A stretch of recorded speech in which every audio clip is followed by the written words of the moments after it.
Welcome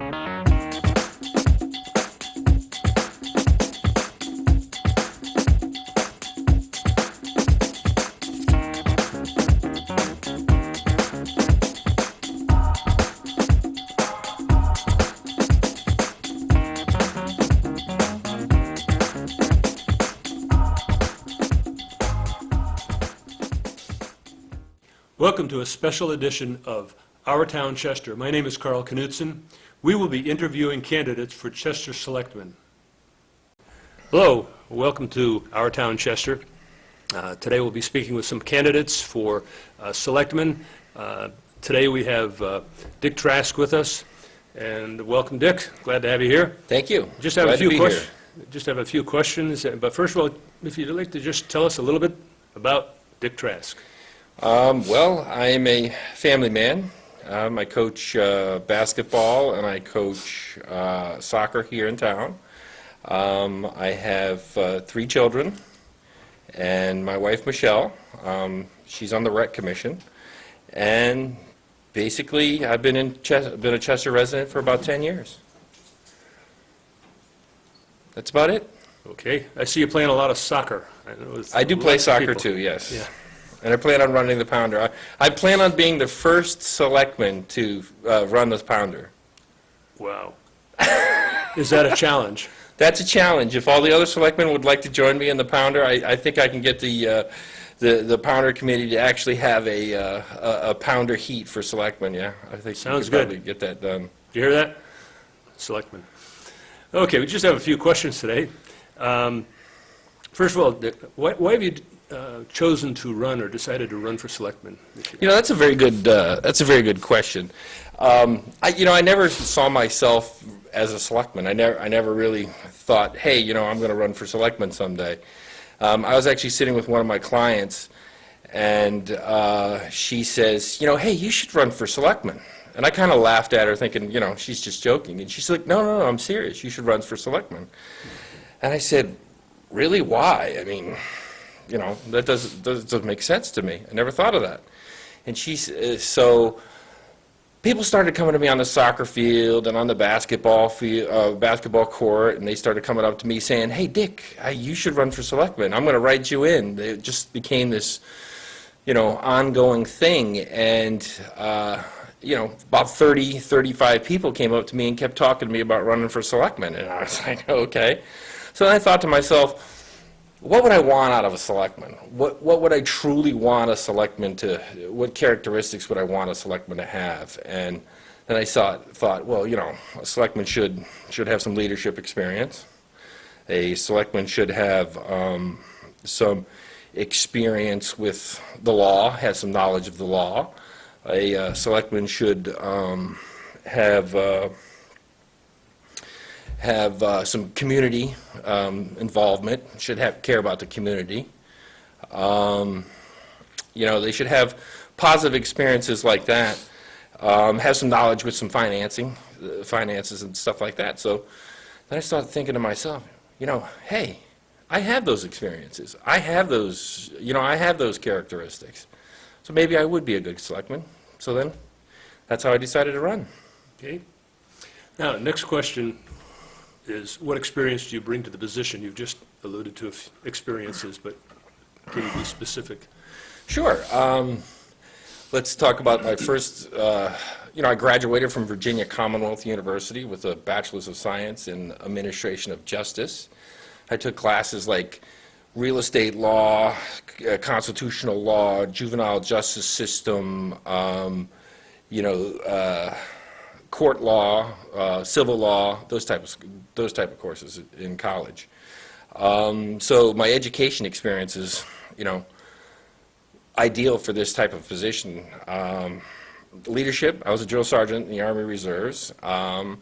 I took courses in the Army as primary leadership development course, basic non-commissioned officer course, that type of stuff. So I've got leadership experience. I mean, when you look at a drill sergeant, if you think of a leader, you think of a drill sergeant. At least I do.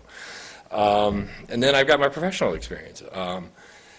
I have 20 years of experience as a in financial services. I've worked as a financial advisor. I've run my own company. I've had 2 different companies. I have a LUTCF professional designation from American College, which is basically a professional designation that allows you, that focuses on the business owner and helping a business owner build their business and have develop succession plans and that type of stuff. I graduated from the MetLife School of Financial Planning. They have a financial planning course, and I graduated from that, so I'm a financial planner. I used to be in law enforcement. Right when I got out of college, I got into law enforcement. Had management experience in my professional career. So, I mean, that's my professional experience. Lots of experience. Yeah. Great. What's the most pressing need do you see? What solutions do you see? What can you bring to this position? Well, there's a lot of things that I think we need. I think the selectmen that we have now do a relatively good job. They do a pretty good job. But I think the primary thing that we're missing here in Chester is communication. Communication among the different departments, the communication among the different boards, communication to the general public. When I first announced that I was running for selectman, I had somebody come up to me and ask me, they actually said to me, this is kind of funny, "Dick, I always thought you were smart. Why are you running for selectman?" And I said, and then he says, "Don't you know that it's hopeless?" And I said, "Hopeless? What do you?" He said, "It's not hopeless. The last time someone said it was hopeless was they told me that the American Legion here in town was hopeless. They said, don't do anything with the building, just try and get the membership up." I said, "It's not hopeless. What are you talking about?" So that's why I spent the last 5 years, working on the American Legion. I've got it to the point where, I think it's going to be self-sustaining, and so I'm on to my next challenge. But I really think that the communication is really what is important. I think it's important that when somebody is voting on a bill for, a new tractor or a new floor at the NPR, which are some issues that are, some warrant articles that are coming up this year, that they have all the facts, that they know everything that they need to know about that decision-making process. Because if they don't know what they're voting on and they don't know the facts of what they're voting on, it's hard for them to make a decision. And the people here in town are very intelligent. A lot of them are very, very smart people. And if the Board of Selectmen can and the town can involve more members of the community in the decision-making process by improving the communication, then I think the best days of Chester are ahead of us. Okay. Final thoughts. Sure. Do you have any? Oh, yeah. One thing I didn't cover, which was some things that I've done for the surrounding area, the surrounding community, in the way of community service. Along with, obviously I'm a member of the commander of the American Legion for the last 5 years, but I've also been a member and past president of the Raymond Area Rotary Club. When I was working at the Raymond Area, when I was the president of the Raymond Area Rotary Club, we gave a large grant to a Lamprey Healthcare, which provided a dental care for underprivileged children in the surrounding community. I also started an Interact Club, which is a Rotary Club in the Raymond High School. So that club is still in existence today. That was over 5 years ago. So it's still in existence today, and they're moving on and doing things for the Raymond community. I also started, as the commander of the American Legion, I started a junior shooting program where I'm teaching the youth of Chester to shoot. I'm attempting to bring the junior shooting program from the American Legion to Department of New Hampshire, which is the state of New Hampshire, because there is currently no junior shooting program in New Hampshire. So I'm trying to bring it here to the state and spread it throughout the state. So I also started the Sons of the American Legion here in Chester, and I also was instrumental in helping the Ladies Auxiliary start a chapter here in Chester. I firmly believe that if you're going to be a member of the community, you should be, an active member of the community. So, Okay. Thank you. Thank you, Dick. Should be noted that all candidates for office for selectmen have been notified that we would have interviews, and for some will be here to be interviewed. Some may have had scheduling conflicts. But another thing is, you have a town meeting on May 16th. You vote on May 12th. Usually we have about 120 to 130 people, and a lot of times less, that decide how to spend a lot of money. So, thank you, Dick. thank you, Carl. Hello, welcome back to meeting the candidates for selectmen here in Chester. Now we have with us Charlotte Lister, and Charlotte Lister is well known in town. Most of you at one point or another have met Charlotte. And Charlotte's going to speak with us briefly today. And first of all, would you like to just, before we get to the questions, just tell us a little bit about Charlotte? A little bit about Charlotte. I have lived here in Chester since 1986. I have long been in town government. I've been a member of the zoning board for years. And I think I can bring things to town government based on experience. Okay. And the first question we're going to get to is, why have you decided to run for office? And I think you just answered that then. Well, actually, it was a last-minute decision. Okay. I noticed that some people were complaining about town government. I thought that perhaps with my experience I could be a help. Okay. So I decided to run for that reason. I also didn't know who was running. So, Okay. yeah. Next thing I was going to ask you, and you've already alluded to it as well, is experience, but would you like to expand on your experience I was a that you selectman. bring to the position? I was a selectman for 6 years. This means that I know how town government works. I have an idea of what expenses they have, what you can cut, what you have to do. I also have expertise in certain areas. I was liaison for the road agent. I was liaison for the zoning board since I was a member. I was liaison for the Conservation Commission. So I already have more expertise than ordinary selectmen in these areas, and certainly am shown that I'm quite capable of learning more. What do you see as the most pressing needs in town, and what are solutions that you can bring to the position? I'll tell you, the most pressing need in town isn't what I would do as selectman, it's what we're going to do at town meeting. Because I looked at the Budget Committee's recommendations, and I think they're irresponsible because I don't think they properly fund government. I think we need to properly fund the roads, the police, the fire. I think we need also to have a plan. Our roads, there's some of the roads that do not have a proper base, and you can see what happens in the winter time, in the springtime. The water comes up from beneath and cracks them. So we're going to have to fund them properly at town meeting. We're going to have a plan in the future for dealing with the roads, for dealing with increased growth. Because when I-93 is widened, we're going to get a lot of growth in this town. And we have to plan for that. We have to plan for the maintenance of town property, sort of have a maintenance schedule, which I'm not sure at all they have.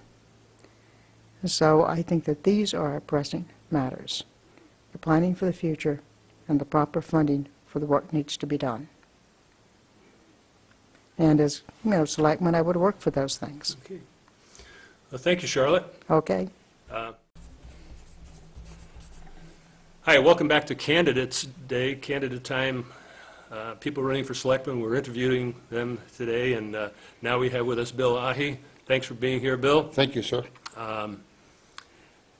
And we've got just a few things to talk about, questions. And first of all, Bill, tell us a little bit about yourself, about Bill Ahi. Well, I reside at 75 Fremont Road. I've been there for 19-plus years. I am the owner and operator of the back 40-acre farm. I'm a retired, full-time certified police officer with a K-9. I worked as an EMT firefighter for the town of Windham for 10-plus years. I was also a special deputy sheriff for the county of Rockingham. I hold an associate degree in marketing management and retailing that I received from Burdett College in Bryant McIntosh. Okay. Why have you decided to run for selectman? Well, I have the time, since I'm retired. Yeah. I can devote the time to the town, to better the town.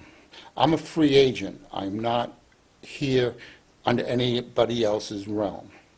I want to help the town to try to lower the taxes, to do things for the people of the town, for their best interests.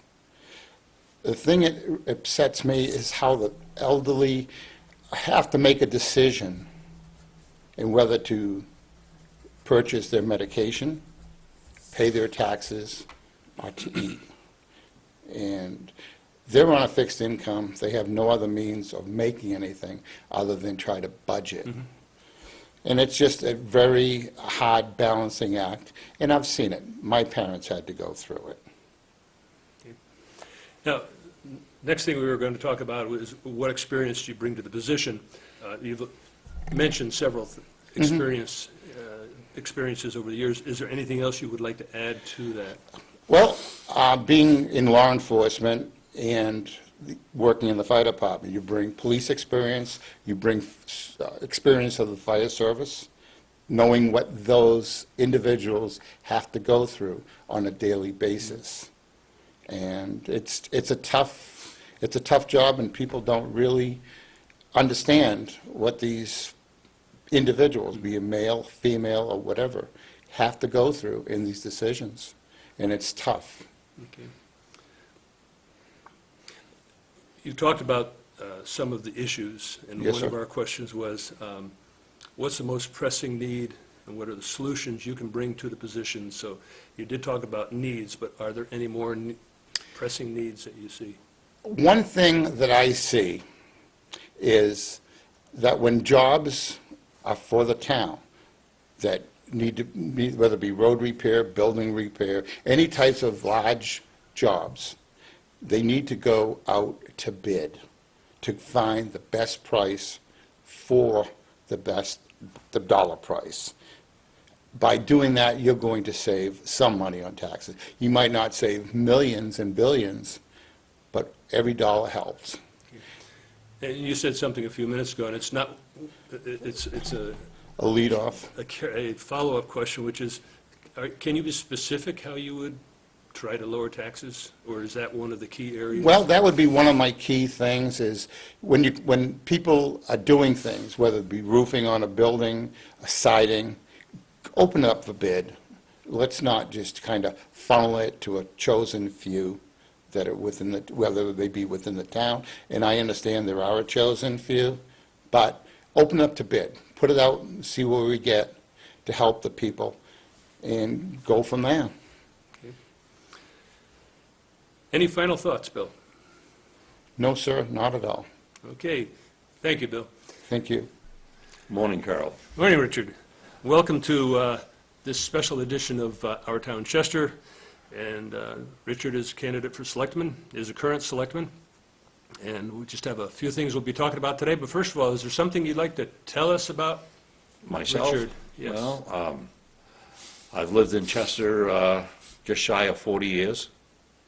I'm retired. I found that being retired has its advantages to being a selectman. I'm available most every day around town, so if any calls come in or attorney calls come in, usually if I'm up here, I can take them and deal with whatever the issues the selectmen are dealing with. It's been interesting education. how small-town politics works and what's required of a small town. As mentioned, you are a current selectman, and I'm going to ask you, why have you decided to run again for selectman? Well, we've initiated a few projects around town, and I think they're going to come to fruition in the next 3 years. So I kind of like, you start a project and you want to see it through to the end. That's basically where I'm at right now. We got I'm the liaison for the maintenance supervisor, Tony Amato, and we got a good working relationship. And I would just like to see this projects that we've started through to the end. Okay, and experience. What kind of experience do you Well, bring to this position? I think I got a fairly level head. A little bit opinionated, but I can work with almost everybody. Everybody. An example is the post office that's been rehabbed here in town. If everybody remembers, it was in a pretty deplorable condition. We had 2 or 3 ideas floating amongst the selectmen as to what we were going to do, how to do this.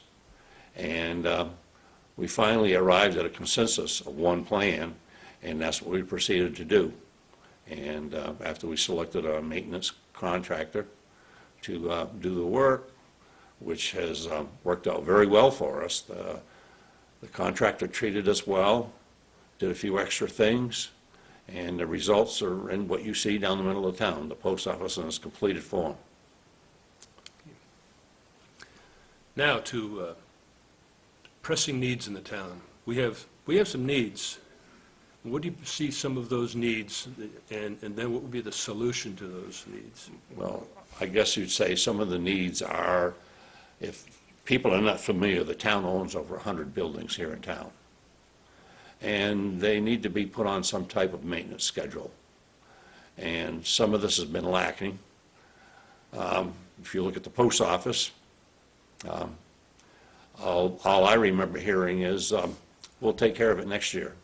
We'll take care of it next year. Well, next year turned out to be 30-plus years. And I had a woman that was calling me from Florida, who's a summer resident up here.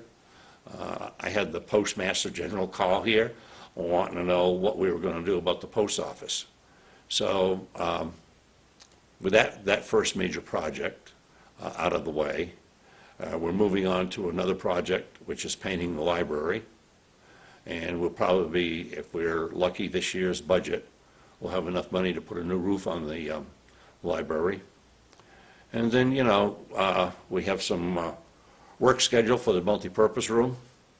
And we've been learning, I've been learning as we go along, that this putting stuff off by the town has left us in a situation like, for example, we have an electrical panel that's up in the mezzanine in the multipurpose room. 35 years ago, it was delisted, it lost its UL listing. And if you was to go in and do any work on the building, electrical, in that panel area, you were required by the federal government to replace the panel. And there's been numerous things done, and the panel was not replaced. And so, like this year, one of our projects is to replace that panel. I believe they were deemed a fire hazard by the federal government because circuit breakers don't pop like they're supposed to. So that's why they lost the UL listing 35 years ago. And we're going to do some work up in the multipurpose room up on the mezzanine. So, and it's going to involve the electrical panel, so we're going to be in the process of changing that panel out and put a new one on. Any other examples of delayed maintenance?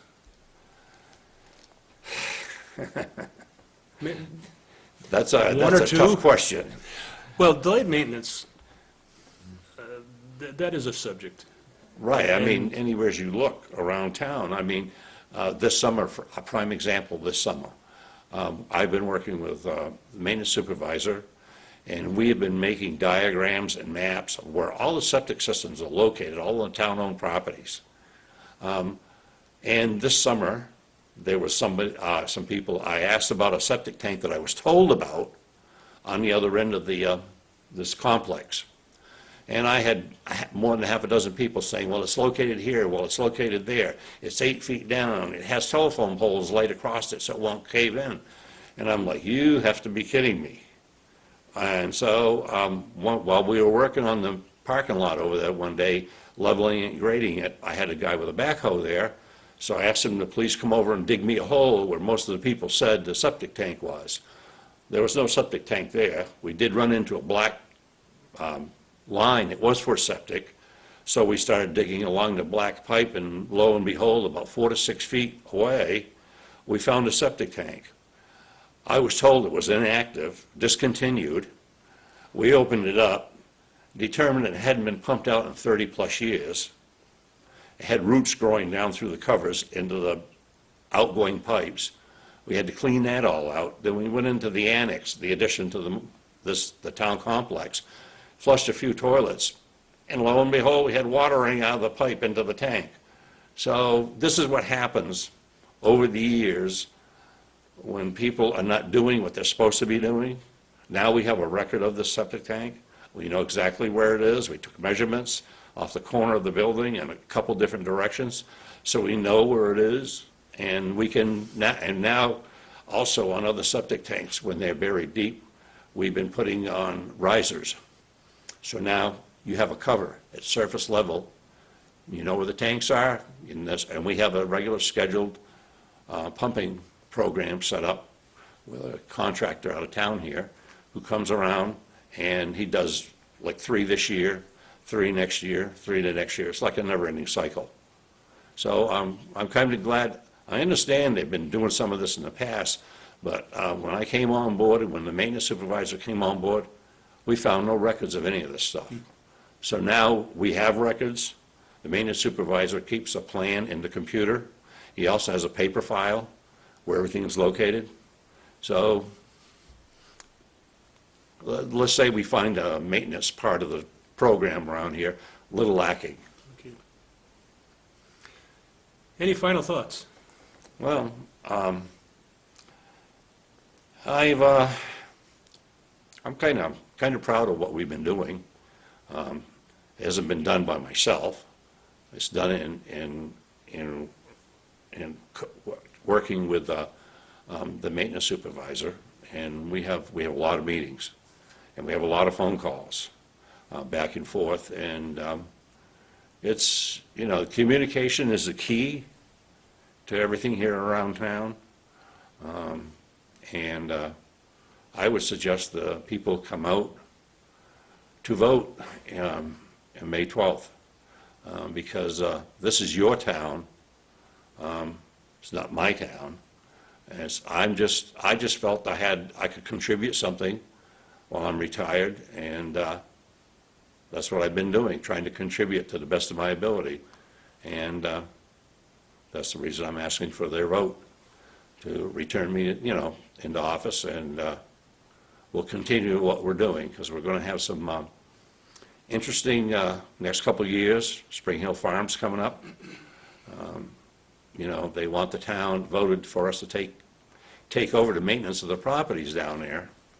So we're going to have some buildings, more or less. And so that's going to be interesting also, because that's another situation where things have been neglected. And I'm thankful for Mrs. Church for leaving it to the town. I wish a lot more people made use of the property. This property across the street, there's regular gravel roads out there. People can hike on them. They got bridges over the brooks and rivers. She used to do sleigh rides and hay wagon rides out there. It's a hidden gem that people in town don't use, who could use it, All right. Thank you, Richard. Thank you very much, Karl. Appreciate it. That's it for this special edition of Our Town Chester. Don't forget to vote May 8th. You'll be voting for candidates for office. And then don't forget town meeting, which is May 16th, where you will be voting on the town budget. Thanks for watching.